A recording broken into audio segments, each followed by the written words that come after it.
The Honest Garage Podcast, where real shop owners tell real shop stories.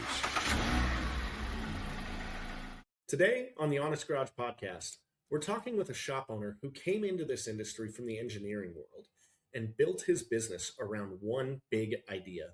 There's a right way to run a shop, and it starts with clear standards, educated customers, and taking care of your people. Our guest today is Victor DiGiuseppi, owner of CNS Auto in Harrisburg and Kannapolis, North Carolina. CNS Auto is a Napa Auto Care Center with ASE certified technicians handling full service general repair on domestic and import vehicles for the greater Charlotte area. Victor grew up in New York, studied engineering and architectural design, and spent several years as an engineer before moving to North Carolina. When he realized the engineering path there wasn't what he'd signed up for, he pivoted into automotive, starting as a service writer, moving up through multiple stores and area management, and eventually buying his first shop nearly a decade ago. Since then, he's added a second location, pushed combined sales from the mid six figures towards the seven-figure mark, and built a customer base that keeps CNS sitting near a 4.9 star reputation online. What really stands out is how intentionally he runs the business. No weekends, clear non-negotiables, serious investment in equipment and training, and what he calls 3 simple goals for every decision. Take care of the customer, take care of the team, and make sure the business is healthy enough to be there tomorrow. He's big on education, both for his staff and for his customers, and he's not shy about turning away the wrong kind of work or discount to protect the standards that he's built. In this episode, we're going to dig into how Victor went from engineering to shop ownership, how he thinks about standards and systems across 2 locations, why education beats coupons, and what he believes separates a high-trust, high-standard shop from everybody else fighting over discount tickets. Victor, welcome to the Honest Garage Podcast. How you doing today, sir? I'm doing well. Happy to be here. Great. Really appreciate you taking the time to come on today. No problem. Great. So we're going to get started with an easy question that we like to ask everybody because it's fun for our listeners. What's the car that takes you back? What's the one that started it all and got you interested in cars to begin with?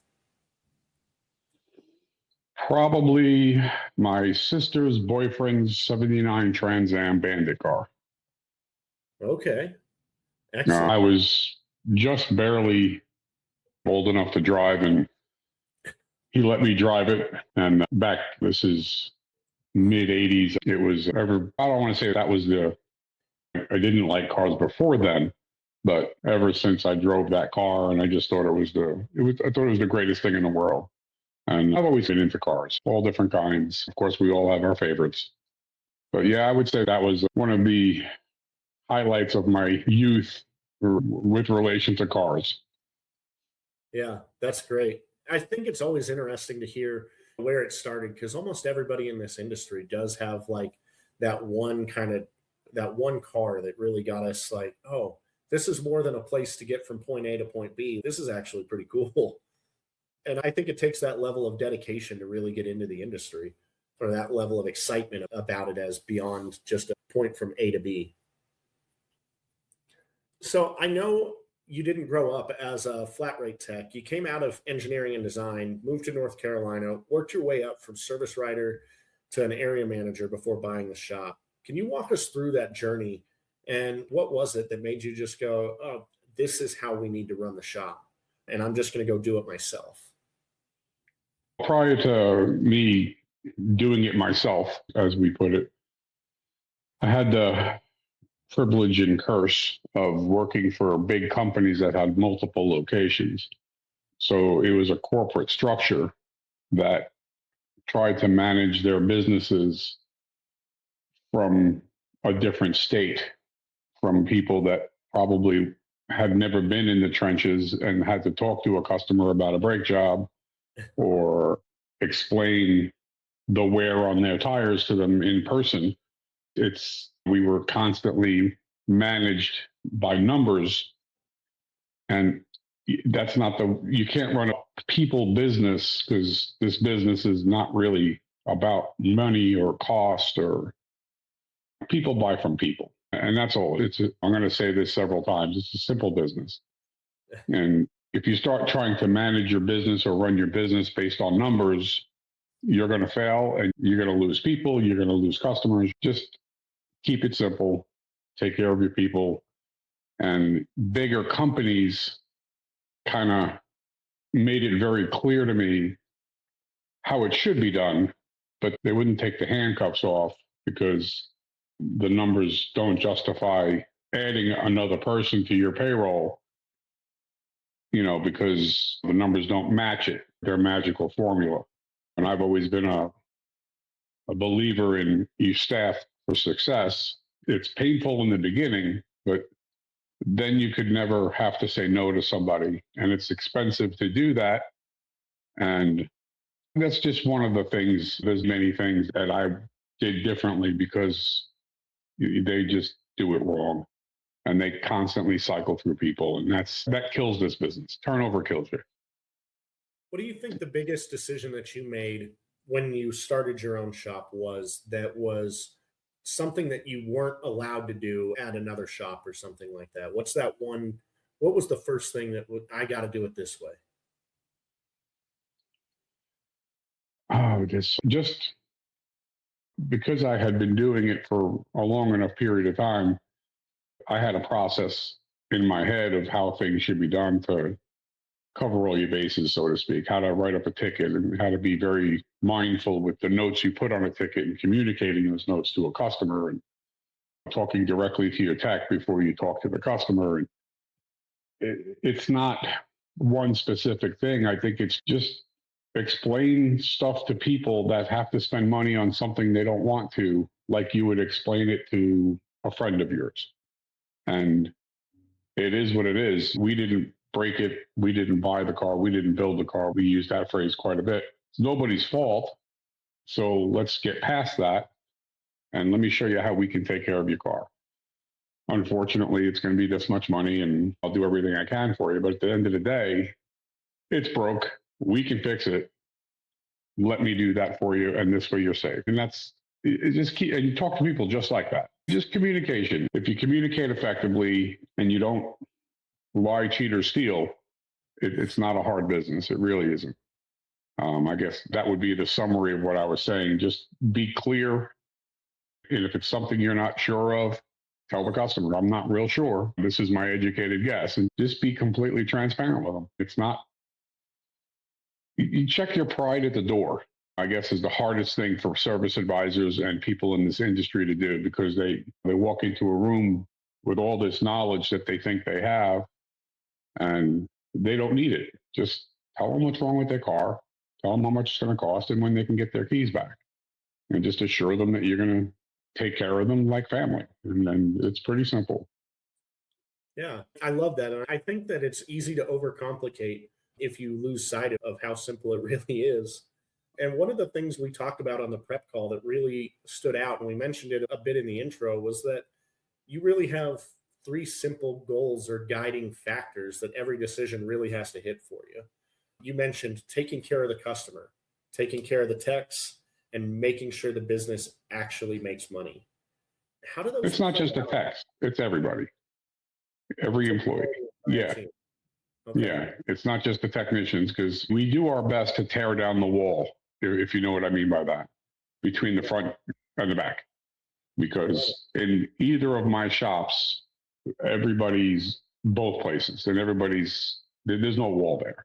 And I think that's one of the things that I'm grateful for. And that's one of the things, if you don't have people working for you like that, then, it's hard to be successful. Yeah, I think that's absolutely true. And I appreciate the correction there, taking care of all of the stuff. How does that play out in your business? What are the things that you do to make sure that you're hitting those three goals? Or how does that look when you're making decisions for the shops? Sometimes you get in situations. The car business is different every day, and that's one of the reasons I like it. You're challenged every day, and you have things happen on cars that you never thought would happen, stuff you'd never dreamed you would ever see in a car. When you're putting together a presentation for a customer about everything you found, which they didn't expect, you just prioritize your work, get them safe, first, get them reliable second, and then take care of their maintenance third. And just give them the options and the opportunity to do them in steps if they need to financially, if it's not in their budget. And then hitting your goals happens automatically. But when you get into harder situations where something goes wrong, or, you have to do something that, you have a customer that's not happy for whatever reason, which actually, honestly, we really don't run into that. I'd like to say that we know how to deal with problem customers, but I don't really have many. But it's not just when you have a problem customer, it's when you have a situation where you have to make a decision based on what do you think you should do? Should I buy a piece of equipment, or should I upgrade a piece of equipment? Or this guy was just here last week and he spent $2,000 and now this went wrong, completely different. What do you do? And you just take care of your customer, make sure you're profitable, and make sure you take care of your tax. And then it's all good. Even if you make $15 on a $2,000 ticket, that second visit, because it's just unfortunate for the customer. Nobody did anything wrong.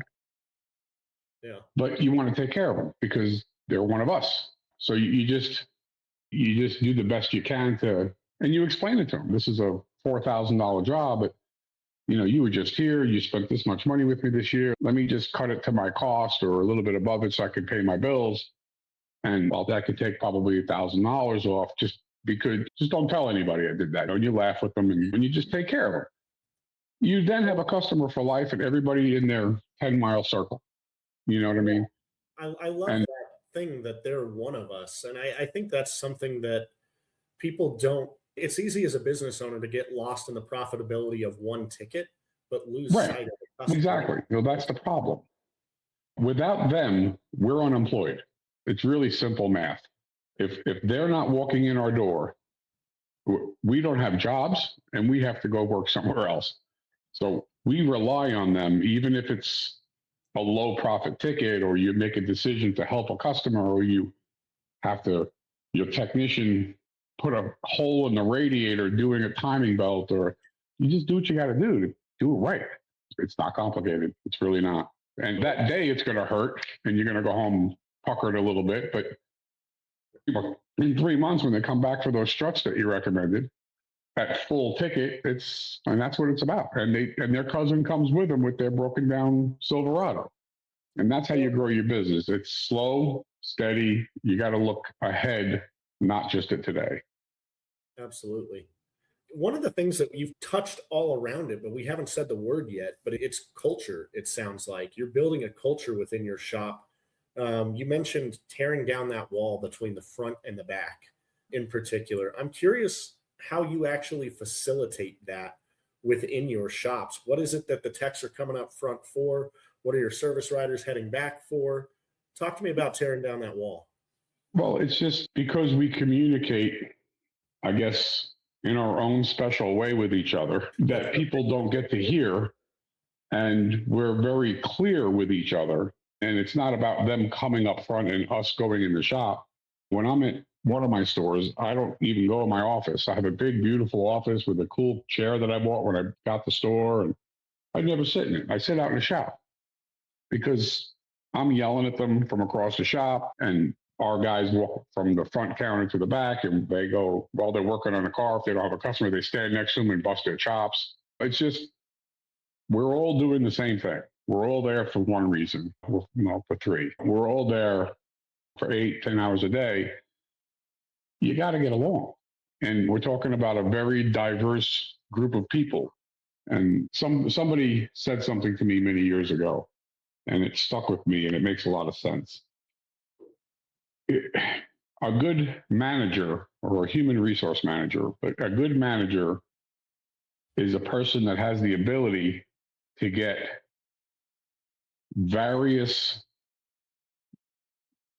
types of people, or coming from different demographics, all going in the same direction towards a common goal.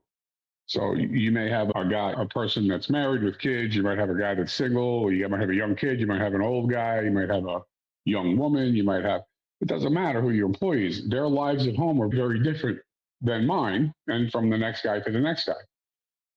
A good manager gets all of them thinking the same way when they're at work to get to the finish line.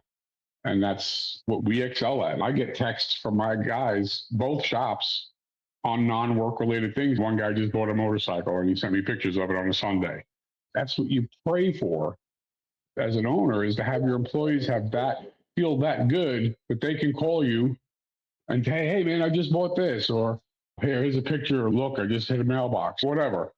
It's like their family. And that's what I mean by tearing down the wall. If you can get that kind of relationship, not only do you get dedicated, loyal, honest people working for you, they don't go nowhere. And customers get to know them, and that builds your business. It's hard to get good people, but you can make good people if you manage them properly. So you may get somebody that worked for Jiffy Lube, and you bring them in and you say, take all that stuff you learned, throw it out the window, and everybody in the shop will train him or her their own special way to make sure they understand how we do things. And they'll make them successful, or they'll make them quit. You touched on the next point I wanted to cover with you, which was that education piece, that training piece. You talked on a prep call that we had about making sure that the techs aren't just like parts changers, and that the customers aren't living in the gray area of, I don't know what they did, but I hope it's okay. I hope it's right. What is day to day in your shop? Welcome to other shops. People buy stuff, they leave, they spend $600, but they have no idea what they bought. I ask people that come from dealerships with estimates, and I ask them, what is this for? And don't know, because nobody explains it to them. So I said, I want you to know what you're buying, even though it may be a control arm and you really don't care, but I want you to know what it is and what it does and how important it is to have. And then it's just, you should know what you're buying. It's your money. Yeah, I love that. And that's the stigma out there. On the tech side, what is it that you're doing for training? What is it that you found effective to bring on some of the new guys and incorporate them into the way that you do things at your shops? I really haven't hired anybody in a while, but all the people that I've hired, the standard was already in place. And as far as procedure and process and what would Victor do? Yeah, I wouldn't do that, because Victor's going to put his foot up. This is what we do. And trust me, you better just work. And so they pretty much do it for me. And if somebody's not doing their job, I don't have to say anything. They'll let them know, because it's their store too, and that's how they feel. And so training the techs, as far as internally, it's like a fungus. Everybody's got it. You put somebody new in there, they're going to get it whether they like it or not. And they're going to learn exactly how we do things. And there's a learning curve, a month or 2 months, to see what product. And it's nothing crazy. It's just, we always test drive before we do an alignment. So wherever you worked before, if you just pull it on the rack and set the toe and park it, Victor's going to come out here and he's going to make you get in the car and he's going to make you drive it. Because that's just, once that standard is set, that's how they do it. And it's not up for negotiation. Because when I get a new tech, after they do a brake job, the first thing I ask them is, so how did the brakes feel before you pulled it in? And if they didn't test drive it, how do they know if it's pulsating? How do they know if everything works in the car? How many lights are on the dash? And does the engine shudder? They mean other things other than brakes that you pick up on a test drive. Yeah. So it's just, do it the way you should do it. It's not super different. It's just, people know you should. They just don't, and nobody cares. The accountability piece is big. And when you opened up the second shop, I'm curious, how did you get it out of, oh, you better not do that because Victor's going to be mad? Like, how did you take it to make it to where the shop really is theirs too? Especially opening up that second location, because I know that's a hard transition for a lot of shop owners to make. I wanted to keep, when I bought the second shop, they had 2 guys in the shop, and that's all they had. And I knew, and there was a guy on the counter. And when I first met him and talked to him, and my goal was to keep them employed, of course. I don't want anybody to lose their income. But they understood that I'm not going to tolerate certain things. Far be it for me I want you to count the cash drawer every day. crazy. I want you to come to work on time. I know that's nuts. It's just crazy. And it's not up for negotiation. It's not something I'm ever going to bend on. If customers are here before you, you failed and you're not going to make it. So it's just simple things that they were used to getting away with. So essentially, I lost everybody. And day one, I brought one of my guys from Harris, from the other location, there permanently. We brought the mold in.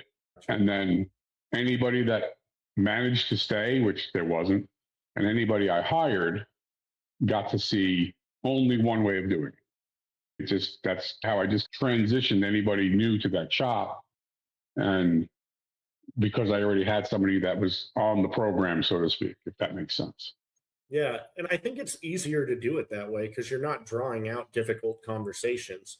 Look, guys, Right. This is the new standard. You either are going to meet it or you're not. No hard feelings if you don't. But if you don't, you got to hit the road because we're running things this way here. Yeah, and I hate to put it up like a brick wall. These are all the things that we're going to change. I don't want to change anything, but I want to make sure we're doing it better and doing it right. So it's not like I have this whole set of rules that I walk into a new hire and say, okay, from now on, we're going to do this instead of this. It's just come to work on time. Roadhouse, no my way or the highway conversation. Right, yeah, it's just come to work, do your job, and go home. That's what I want you to do. And maybe you don't know exactly how to do your job, or I can give you a way of doing it better. So hopefully you'll be open to feedback because you're going to get it.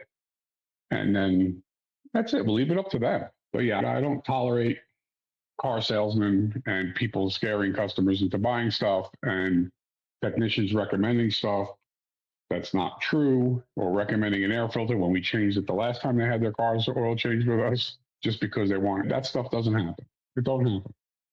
So what's one of the areas that you feel like a lot of multi-shop owners really stumble over when they go to scale or go to get that second shop? And what advice would you give them to try to get over that? Don't do it.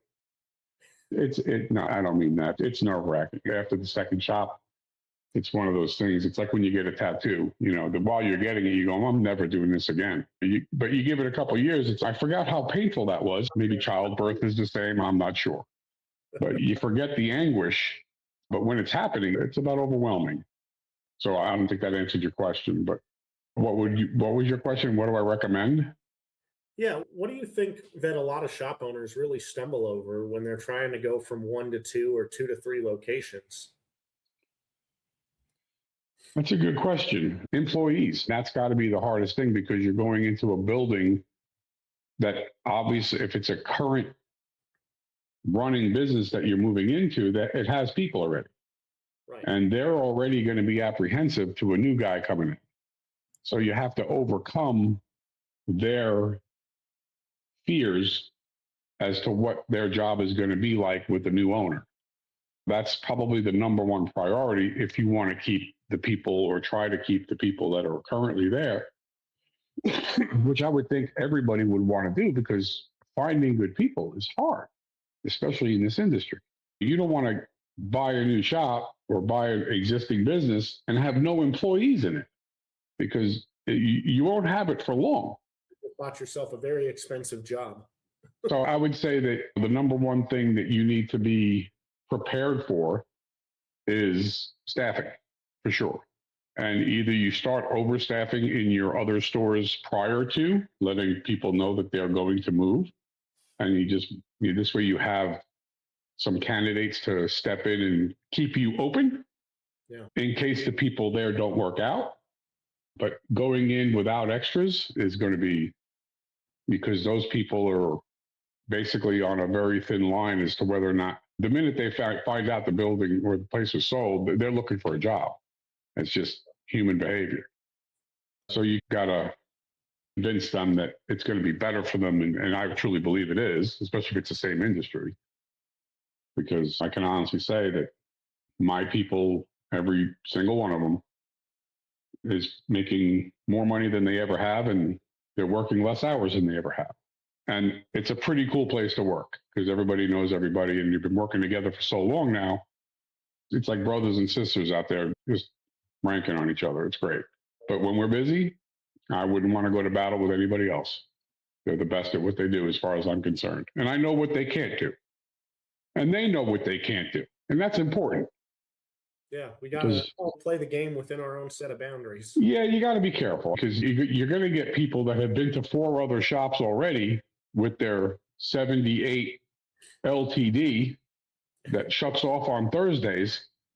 And you just got to be prepared and just go in with open eyes. And then you just got to make sure the customer knows, hey, 4 other shops, of course, we're better than them, because that's what I tell them.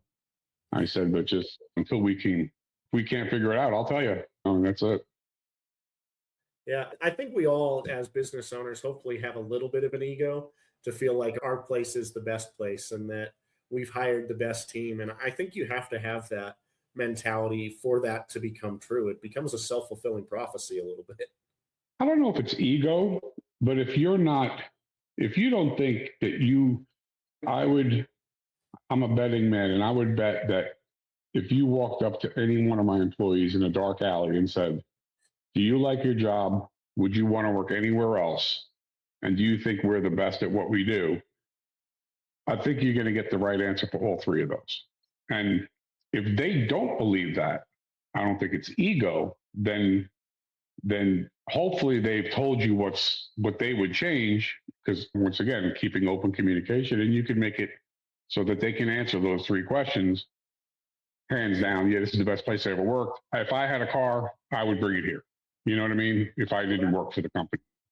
That's the job, right, of the business owner, is to make sure that we get yeses down the line on those answers. So yeah, they got to believe.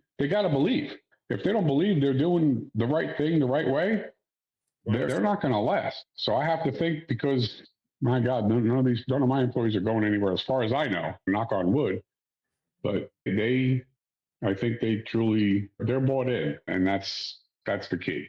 Get good people that can do the job, and try to motivate them, buy them pizza, whatever, and just keep them moving. So one of the things we are really passionate about on the Honest Garage podcast is that word honest. It means a lot, obviously, to me with the Honest Garage podcast, Honest Mechanic Marketing, as the companies that I run. When you hear that phrase, honest mechanic, though, honest shop, honest garage, what does that mean to you? And how does that get implemented every day? It's not something you implement if that's just how you are. You don't have to work at it. It's nothing you don't have to try to do that. I'll say this a million times. The only time and the reason shops have a stigma about ripping people off, okay? And it's not just independents or company shops like your bigger companies, your Firestones, your Mavis Tires, your Tire Kingdoms, whatever else is that, those multi-chain companies. Sure. Essentially, how their people are paid dictates their morality. At the end of the day, they have to pay their bills as an employee. And if business affects it and doesn't motivate you the right way when you're busy to be more productive, then you don't care. And if you don't care, you don't care. It opens the opportunity for dishonesty. Correct. So if you go in open-minded and you don't have to worry about what we recommended last time, because if they didn't fix it, it should still be there. You know what I mean? You'll see it again, yeah. Nothing gets me happier is when a technician that didn't look at a car the last time the customer was here and they recommend the same stuff because they didn't fix it. Nothing makes me happier. Different guy, left lower ball joint loose, CV axle, right side boot is torn, air filter's dirty. And I looked at the last time they were here 6 months ago, and the other technician recommended the same stuff. So what does that tell me? The air filter's real dirty. Yeah, that tells me, A, I want to hug my guys because they're doing it right. And I didn't get a whole fresh laundry list. Now, there may be some newer stuff, but when I see that duplication of recommendations and I know it hasn't been done from different techs or from one tech at one store and another tech at another store, I pat myself on the back until I fall over, because that's how it should be. Honest recommendations. I love that. And one of the things, like, if we're getting close on time here, Victor, and I want to make sure before we leave that people have a good way to connect with you if they got value out of this conversation, and if they want to go deeper on one of these subjects with you that we had time to cover on today's show, what's the best way for them to stay in touch with what you're doing or get in touch with you? Call me. Come to the shop. I'm not either one every day for the most part. They can call either shop or come by and visit. Come talk to me. I have no problem with that. Yeah. I get a lot of visitors. We can personally attest to that. Paul and I, we reach out to Victor to talk on a show with two guys he doesn't know, and he's been really gracious. And we want to say thank you very much for taking the time to be with us on the show today, Victor. It was a great conversation, and I think that we had a ton of good value for people as they're listening. And I want people to know, if you got value from the conversation, please share this episode, share the whole show with another shop owner so that they can get value from this too. And subscribe so you don't miss future episodes of the Honest Garage podcast. And really leave us a review on Apple, on Spotify. It helps people find the show. It means a lot to us personally. We read them all individually, and it's no different than people leaving you a review at your shop. It really is a barometer for how we're doing. Obviously, for marketing resources or marketing help, you can reach out to us at honestmechanicmarketing.com. But other than that, just another big thank you to Victor. Appreciate your time today, sir. And thanks to all of our listeners out there. And as always, keep it honest in the garage.